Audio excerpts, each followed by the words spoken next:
Bienvenue, jeune magicienne. Nous sommes arrivés à la fin et aujourd'hui, la 6e règle de magie vous sera révélée. Mais ce livre des secrets ne peut s'ouvrir que si vous avez vraiment pratiqué les 5 premières règles. Est-ce bien le cas? Alors suivez-moi. La 6e règle de magie est la suivante. Garde la magie secrète. C'est d'une importance capitale et chaque magicien le sait dès le début. Car ceux qui ne comprennent pas le monde magique, ceux qui ne croient pas en la sorcellerie, chercheront toujours à la rabaisser et à la ramener à leur propre niveau. Personne ne veut se sentir incomplet ou inférieur. Et lorsqu'une personne rencontre quelqu'un qui la surpasse, elle cherche souvent à la ramener à son propre niveau, voire en dessous. Dans le monde de Harry Potter, les sorciers cachaient leur magie aux moldus. C'est ainsi qu'ils appelaient les simples mortels. Il existait même un statut international du secret magique, la loi la plus importante, interdisant aux sorciers de révéler leur existence aux moldus. Cette loi a été instaurée après que les moldus ont commencé à persécuter les magiciens et les sorcières, notamment durant les chasses aux sorcières. Si les humains ordinaires avaient découvert l'existence de la magie, ils auraient pu en avoir peur, chercher à l'exploiter pour leurs propres intérêts ou même tenter de l'anéantir. Tout cela représente un danger pour la communauté magique. À travers l'histoire, de nombreuses persécutions de sorcières ont eu lieu. Des femmes brûlées sur le bûcher simplement parce qu'elles étaient différentes, possédaient des dons magiques ou une beauté à laquelle les hommes ne pouvaient résister. Cela semble inimaginable et pourtant, tout cela s'est réellement produit dans notre monde. C'est elle et toute son engeance qui ont retourné la main de Dieu contre nous. Votre grâce, votre grâce. Nous devons faire notre devoir.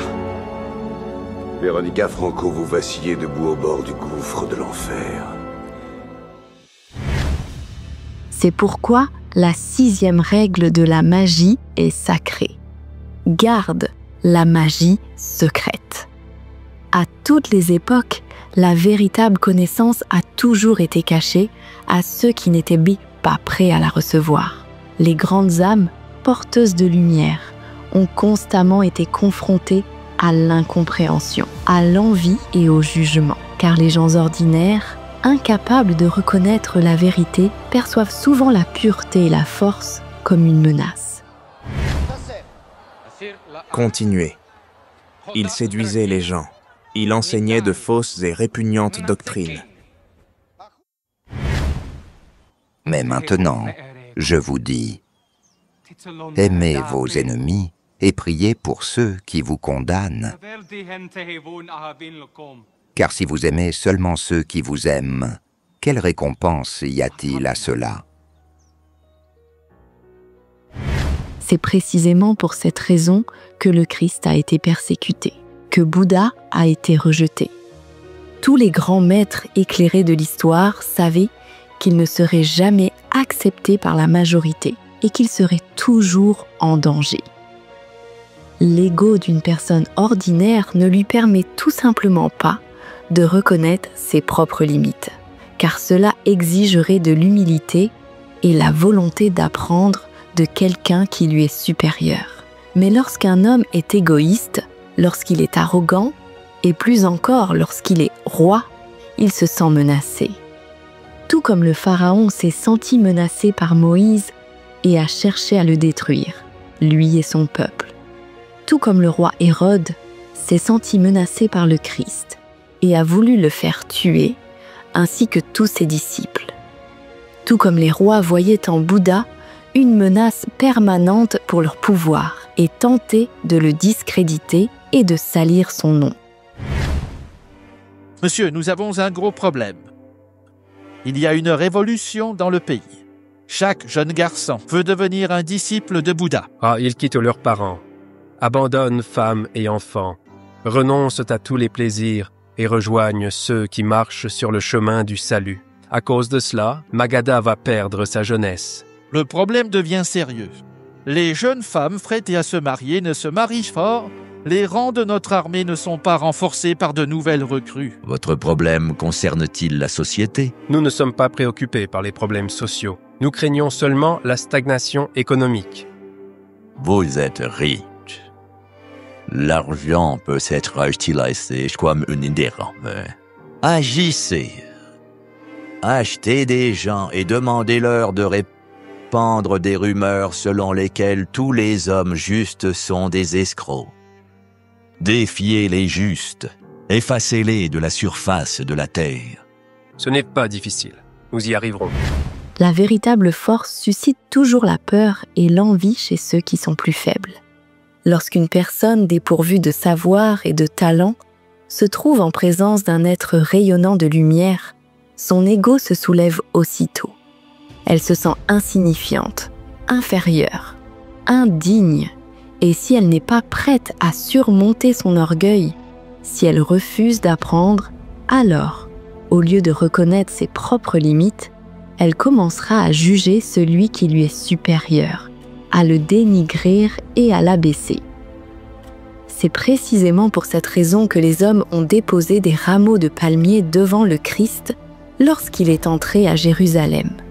Mais dès que les pharisiens eurent peur, craignant que le roi des Juifs ne s'empare de leur pouvoir, ils ont entrepris de le calomnier.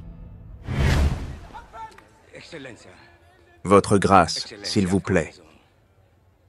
Le grand prêtre ne vous a pas encore informé du crime le plus terrible de cet homme.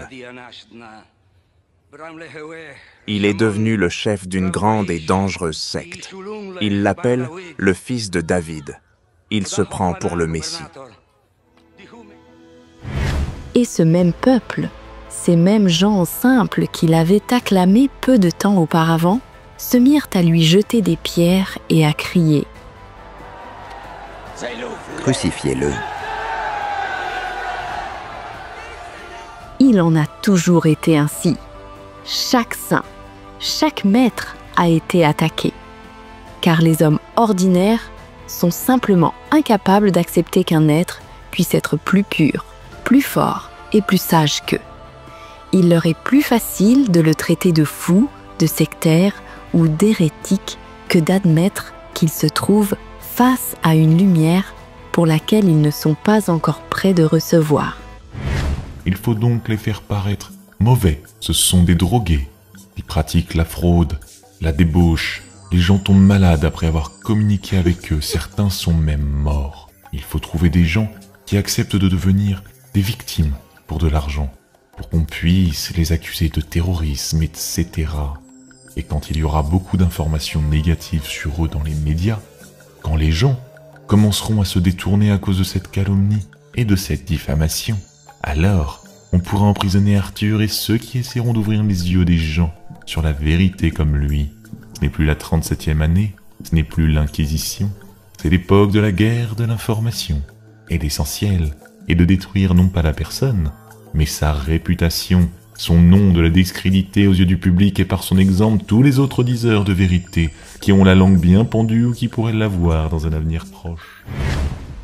Alors, ils commencent à chercher en lui des défauts, à lui attribuer des traits démoniaques, à l'accuser de mensonge, tout cela dans le seul but de se convaincre qu'il ne leur est pas supérieur, mais au contraire, qu'il leur est inférieur. Peux-tu imaginer cela ? C'est précisément cela qui explique la persécution des sorciers, des magiciens, des sorcières, des éveillés et des saints, qui a toujours existé dans l'histoire de notre civilisation et qui existera toujours. Les médias colportent des rumeurs, répandent des mensonges à leur sujet, les diabolisent, tout cela dans le seul but d'empêcher la lumière de triompher des ténèbres de l'ignorance. Il s'avéra qu'une émission télévisée avait dénigré Lyria. Ses activités étaient qualifiées de sectaires et son assistant Arthur de perturbateur fou. Lyria prit un journal dont le titre proclamait « Un gourou du sexe contamine les enfants avec le sida ». Elle lut avec horreur cette calomnie vicieuse. Regarde absolument les 11e et 12e épisodes de la série animée Une histoire d'amour Tu comprendras alors parfaitement de quoi il était question ici. C'est exactement pour cette raison que la connaissance sacrée est toujours cachée et transmise uniquement aux élus. Le monde de ceux qui possèdent une énergie élevée est souvent séparé du monde des gens ordinaires. Comme les sorciers dans Harry Potter se cachent des moldus et veillent scrupuleusement à ce que la magie ne soit pas révélée. Ils disposent même d'une police spéciale et utilisent des sorts d'oubli pour dissimuler les incidents magiques. De la même manière, Narnia reste caché derrière la porte d'une armoire. Et tout comme ces mondes restent inaccessibles, la grande vérité ne se dévoile qu'à ceux qui sont prêts à la recevoir. Les autres, eux, chercheront à la détruire, tout simplement parce qu'ils sont incapables de s'élever. Et lorsqu'une personne commence à douter de la lumière, en écoutant des mensonges et des calomnies, elle perd progressivement toute capacité à reconnaître la vérité. Sa conscience s'obscurcit et bientôt, elle n'est plus capable de distinguer le noble de l'ignoble. C'est pourquoi les sages préservent soigneusement la connaissance sacrée et ne la transmettent qu'à ceux qui y sont réellement prêts. Ainsi, mes chers, si vous êtes entouré de personnes qui n'acceptent ni ne comprennent vos aspirations spirituelles, qui se moquent de votre quête de vérité ou cherchent même à vous en détourner, sachez ceci. Vous avez face à vous des gens ordinaires qui ne sont pas encore prêts à recevoir une telle vérité. Vous n'avez pas besoin de leur révéler la magie. Gardez la magie en vous. Vous pouvez les aider par vos prières, vos rituels, vos pratiques ou même en leur offrant des talismans magiques. Vous pouvez charger ces amulettes pour eux. Lors de nos soins et cours, vous pouvez apporter leurs photos ou des objets personnels afin de leur transmettre, à travers le flux de l'énergie magique, guérison et soutien dans leur vie. Mais il n'est pas nécessaire de leur dévoiler la magie, car peu de gens sont capables d'accepter la magie, de la comprendre et encore moins de l'intégrer dans leur vie et de l'appliquer. Voulez-vous en avoir la preuve? Souhaitez-vous savoir si une personne proche de vous possède des dons magiques ou non? C'est très simple. Offrez-lui l'un de nos livres. Par exemple, une histoire d'amour ou un autre ouvrage destiné aux débutants et observez sa réaction. Ne lui dites pas que ce livre est extraordinaire, que vous l'utilisez vous-même, que vous le gardez sous votre oreiller et dormez avec. Dites simplement qu'on vous l'a recommandé. Remettez-lui le livre et regardez comment il réagit. Tous nos livres sont magiques. Ils révèlent les sorciers. Ils sont chargés d'énergie. À travers eux, les esprits viennent à vous. Si une personne qui lit l'un de ces livres réagit avec enthousiasme à la connaissance qu'il contient, cela signifie qu'elle possède des dons magiques. Elle peut alors être initiée à la magie. Mais si ce n'est pas le cas, si elle rejette le livre, le considère comme absurde et tente de vous dissuader de suivre ce chemin, alors sachez ceci, cette âme n'est pas encore prête à accueillir la vérité. Priez simplement pour elle. Priez pour votre être cher lors d'un événement. Envoyez-lui de l'énergie de guérison. Offrez-lui un talisman magique. Il n'a pas besoin de le savoir. Il peut simplement le voir comme un souvenir ordinaire. Un vêtement, une paire de lunettes, une coque de téléphone ou tout autre objet du quotidien. Oui, vous pouvez charger n'importe quel objet et y ancrer un esprit. Regardez l'épisode du film d'animation chamanique et vous découvrirez comment cela se passe lors de nos séminaires. C'est très simple. Il vous suffit de remettre un objet appartenant à votre être cher à un mentor pendant l'événement. Il le chargera et y placera un esprit protecteur qui veillera sur cette personne. Et même si elle ignore tout de la magie, elle bénéficiera malgré tout de sa protection. Ainsi, dans votre famille, parmi vos proches et vos bien-aimés, régneront toujours l'harmonie, la bienveillance et la paix. il y aura de l'amour et de la prospérité.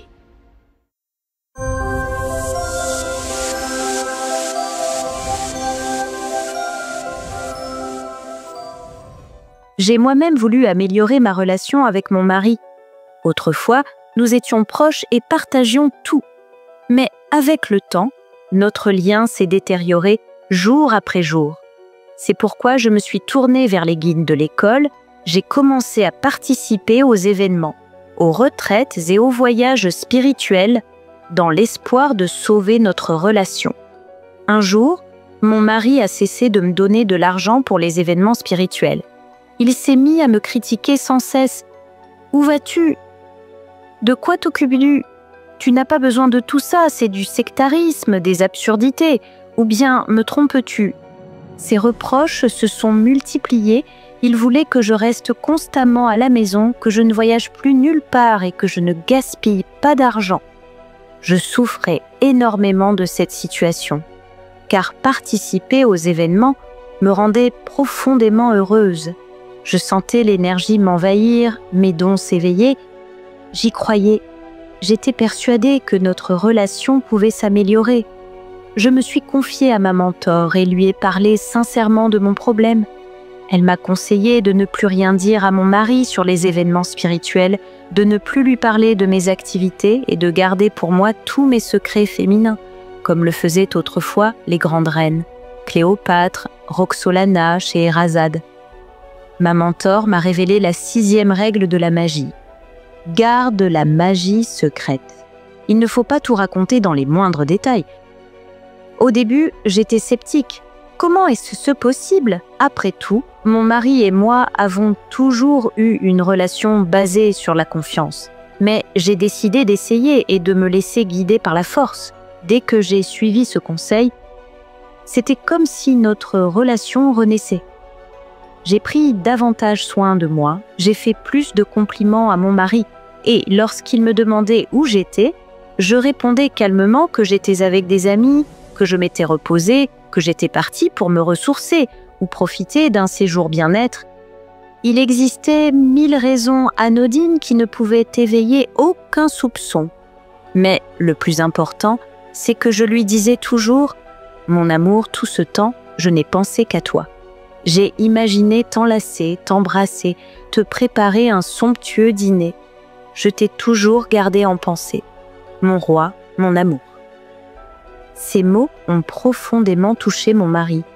Il a cessé de me poser des questions et m'a laissé sortir librement pour mes soirées entre filles ou mes moments de détente, sans savoir que, en réalité, j'assistais aux événements. C'est alors que j'ai compris que la magie pouvait véritablement accomplir des miracles. Et même si je suis la seule magicienne de notre famille, il règne désormais chez nous des relations magiques, l'harmonie, l'amour et la prospérité, pour toujours.